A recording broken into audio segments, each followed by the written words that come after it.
excited to finally launch Chicks in Politics, which I am extremely proud about and very happy and so ready to share with the world what I have in store for women, particularly under the age of 40, and minorities, and how we can just really take over this a little segment at least of women in politics for the next few years. So that's really what my 2015 has started and has taken off in a really great direction. So I'm so happy about that. Great. Well, where did this idea come from? Because I mean, you've been in politics for a little while. So what gave you the force, or what gave you the idea to say, you know what, this is something that I should be doing right now? So if people know me, they know that I have a large network of girlfriends, or I have a large network of women who gravitate towards me, or vice versa, I gravitate towards them. And oftentimes these women are interested in the political process. And I am flooded with phone calls either the day before the election or a few weeks before the election about where my polling place is, or where can I find my ballot, or who's in my district, or who should I be voting for, who can I trust, and I said I've got to figure out a way to engage them much earlier in the process so that we aren't waiting a few days prior to the election when I'm swamped with candidates or political projects that I have going on, and I can really give them the attention and time they need to help them focus on their ballots. So I said I needed to create some sort of network that allows me to help get this information to women in enough time for them to go out and do their own research and to gather their own information. Then there was another section of women who would come to me and ask how I even started working in politics. What does it take? Why does it interest you? I'm interested. What can I do to get in? So I sat with a few women, explained to them what my process was like and how I got started in the political process. And for me, it started at a much younger age than it did for a lot of these other women. But I knew that there were women of color who were interested, and there aren't a lot of other women of color mentors that they could pick up the phone and talk to, or they hadn't built relationships with, but they knew me. So they built relationships, and I've had the opportunity to place a lot of them on campaigns, either as volunteers or using their time and talents and skills to actually work in pretty great positions on campaigns throughout the state, not just here in Central Florida. So I said I need to figure out a way to mesh the two together. How do I engage them early enough on in the process? And then how do I intertwine them into a campaign that allows them to use their skills and abilities, not just in their day-to-day job, but to also add to the benefits of working on a campaign and electing their next candidate for whatever particular office that is. I think it excites people. It also helps them understand what it's really about, because if we look at scandal, people think that that's all politics is about. They have no idea. Also, if you look at my social media, you'd probably think this was the most glamorous, exciting job in the world. And I think that's also what people have gravitated towards me for. But if they saw what my real day-to-day looked like, I would never get a like, I would never get a share, I would never get a look at, because it's a little boring. But it doesn't have to be if you make it fun and exciting. And Chicks in Politics has really cool, great events. We can dress up, we can have mimosas, and we can talk about real issues.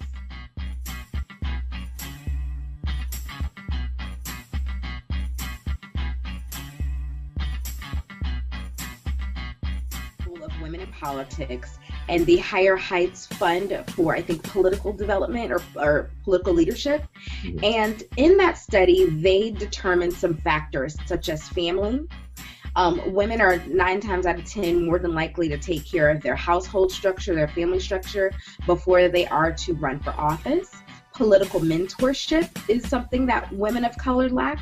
We aren't asked and we aren't groomed to run for office. And then also fundraising. Sometimes the funding streams are not available. And if you do see a woman of color running in a seat, oftentimes it's in a low socioeconomical community, and the funding it takes to run for office isn't astronomical. So if they have the ability to raise a few $1,000s to get their message out there, that's really not showing the depth of a fundraiser or fundraising skills. It just shows you have the ability to, request a few checks or write the check on your own, or you have the advantage of possibly a spouse and using your own personal funds to fund your campaign. So those are a few of the factors as to why women won't run. But the one thing that really stands out for me is the political mentorship and the ask. If white women are being asked at rates that are much higher than black women, it begs me to, it almost I'm perplexed at why that is. Yeah. Why are women, non-African American, asked at higher rates than women of color? We have so many women who are skilled and have the ability to run for office, but they just have never been asked. And if you've never been asked, then you don't think that you're qualified. Yeah. You're in a room or a pool of people and they aren't coming to you, you could feel like you are less than or not as capable as someone who has been asked. So do you think that's a way of denying black women their agency, where, you'll have a plethora of white women who are asked and will run, and we've seen, we've even seen that locally and nationally, where you're like, well, I don't know if you necessarily are the right person to run for that particular seat. Do you think, because we can talk about how black women are, I hate to use the phrase left behind, but in different areas, not just politics. So in addition to, not asking them, do you think that this is just an additional way of saying that, you know what, you're just not powerful enough and I'm not going to allow you access to that type of power? That's one way of looking at it. That is one position that I think can be argued and argued well, to the point that you're right. You're just not ready, or you're just not there. So that's where you have groups or organizations like Chicks in Politics, or like the Emily's List of the world, or Ruthless, if you will.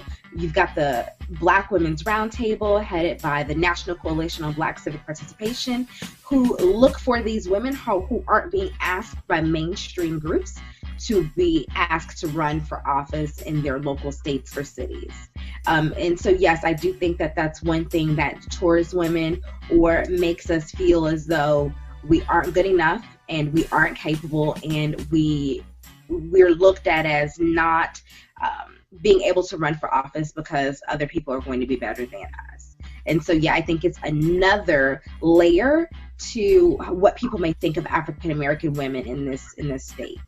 As we know, even looking at this whole Black Lives Matter situation, yeah, African American women are not at the forefront of this issue when they are getting attacked or brutalized at some of the same rates as our African American men, but they aren't getting the same attention. Yeah.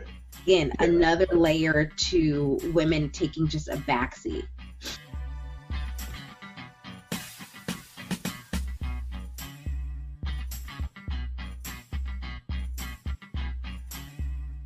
I certainly think that we should definitely be more particular in our process for vetting candidates, but we don't have a vetting process, and that's where the issue. We don't have a dedicated organization or group that is focused on recruiting and vetting, particularly African American candidates. And I think that if our leaders, people that we call our leaders, and right now, whether we like them or not, our leaders, our Black leaders in our community, are our elected officials. There is an entire delegation of them that have the power and the ability to shut down a lot of these packed races. They have the ability to really talk to, mentor, and help encourage individuals who really want to run. I'm not saying be kingmaker. I'm simply saying help cultivate skills among individuals that you know have the ability to run, so that we can eliminate such chaos when it's time to elect someone who can really do the job. And these leaders have the ability to endorse. We know our members on the other side of the aisle do it all the time. They're quick to put their name down for someone, go to bat for different candidates that they feel should really take a position. Why can't we do it? What do we have to lose? You're the leader. You're in the position of power. What do you have to lose? Well, let me ask you this then. On the other side of that, do you believe that that would dissuade more women of color from running? Let's just say we had a seat where 5 people were vying for the candidacy or were vying for the seat, and 4 of them were African American women. let's just say a new group has started and they have vetted this one person and this is the individual that they want, and the 4 other black women have been told it's not your time, we need to cultivate your skills a little bit more, teach you how to do certain things a little bit better, and then, you know, when another opportunity arises, then maybe, you know, we'll give you the call. Do you think that that would dissuade more people, specifically women of color, from taking that leap? I think it's all about how you do it. It's not what you say, it's how you say it. If you truly believe that these 4 women are not qualified and ready at this particular time, and we know that there are term limits and other opportunities that will present themselves, if you dedicate after that initial meeting time and resources to making sure that this person is ready to go the next time around, then I don't think that women will be dissuaded. If you give them opportunities to really build the fundraising skills, being able to tell their story, building relationships in the community over the next few years, so that when it's time for them to run, I don't think that that's dissuading anyone, because you've said, I'm going to invest in this person. I'm going to help them. Even though we've chosen this person, they know that their opportunity is coming and they're okay with that. Absolutely. But throw them to the wayside. Don't dog them out, disrespect them, talk about them behind their back when it's all over. Don't act like you've never met them or seen them before, because that will dissuade anyone. You got your work cut out for you, then, if that's the case.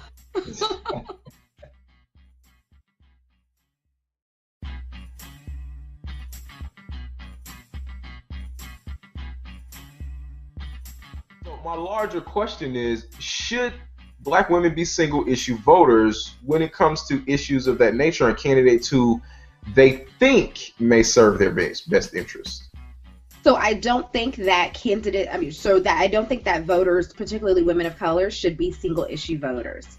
Particularly because we care about so many other things: healthcare, education, incarceration, rights restoration. There are so many across the gamut, and that just goes back to the nature of who African American women are and our care for everyone across our community, that whole village, not just our single household.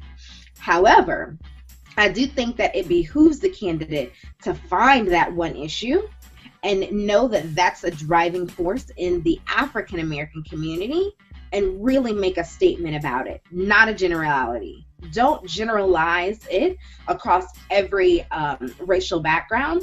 Make sure that it's something specific to the African American community, because you don't have a popular candidate, or excuse me, you don't have an African American candidate on the ticket. Everyone wants to talk about the Barack Obama factor. Barack Obama is not going to be running anymore. Sure. What do you do? We came out in droves for him. And a lot of it was because he was an African American man. No one cared about his issues. They cared about him. But another piece of it, we care about his issues. So I think that women should not be single issue voters, but a candidate should certainly find something that covers our entire community, so that way we know you really care about us as an entire voting bloc. Now, speaking of issues, what issues do you think are going to be on the table in 2016 where, I mean, because listen, we've seen this before, 2012, specifically in 2014 in the state of Florida, where, you know, we had candidates where you're like, why are you not talking about this, you know, as it pertains to African Americans? We would come vote for you if you would just talk about this more, and they wouldn't. And these things run in cycles where, you know, it could be mass incarceration in 2016. It could be healthcare. It could be something else. And, you know, something just may drop out of the sky where we're like, you know what, that is something that we should care about. What issues do you see that may be at the forefront that may lead, you know, black women or women of color to say, this is a candidate that I may be able to get behind because this is an issue that they may support? I think anything right now, today, I think anything that relates to our prison system, mass incarceration, rights restoration, and also the Voting Rights Act are things that are specific to our community that can really be topics that these presidential candidates can draw African Americans towards. I also think jobs, you know, economic development is something that can really be a factor for, or something that's specific to the African American community when our jobless rates are much higher than everyone else's throughout the nation. These things are specific to us, but there has to be specificity in their statement towards us. It can't just be, that, we have overcrowding in our prison systems. We've got to figure out a way to, eliminate that. No, African American men are being arrested at this particular rate. We've got to figure out a way to eliminate this process. And how do we do that? Do we provide them with jobs, skills training? Do we give them education? What are the things that are specific? Because a lot of times candidates don't like to delve deep into these issues for fear of segmenting other groups. But you've segmented us. You in some instances removed us from the equation. Again, 2014, rights restoration was something we really would have liked some of those candidates to talk about. Yep. Never once did we hear it come out of their mouths as explicitly as we would have liked for it to.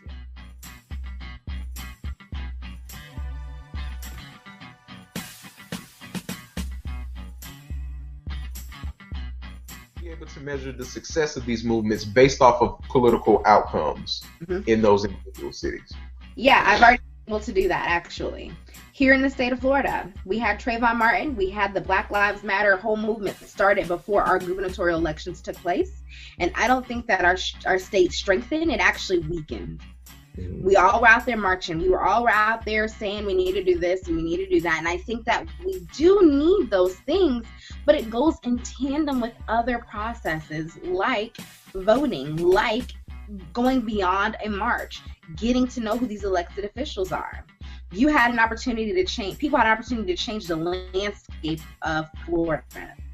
And we didn't. We digressed in ways that a lot of us didn't even think would happen because of what we had already gone through prior to that.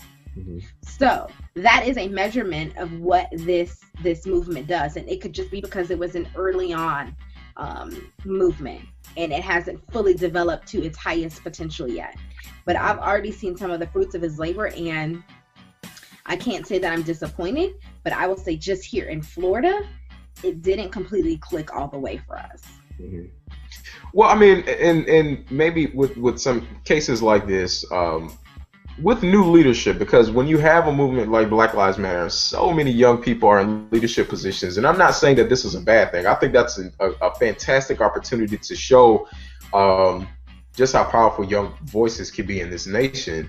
But sometimes it takes more than one cycle. It takes more than one event. It takes more than one march for us to see tangible results, where, we live in such a society now where something happens to you today, well, what are you going to do about it now? And then next week we want to know what the results were.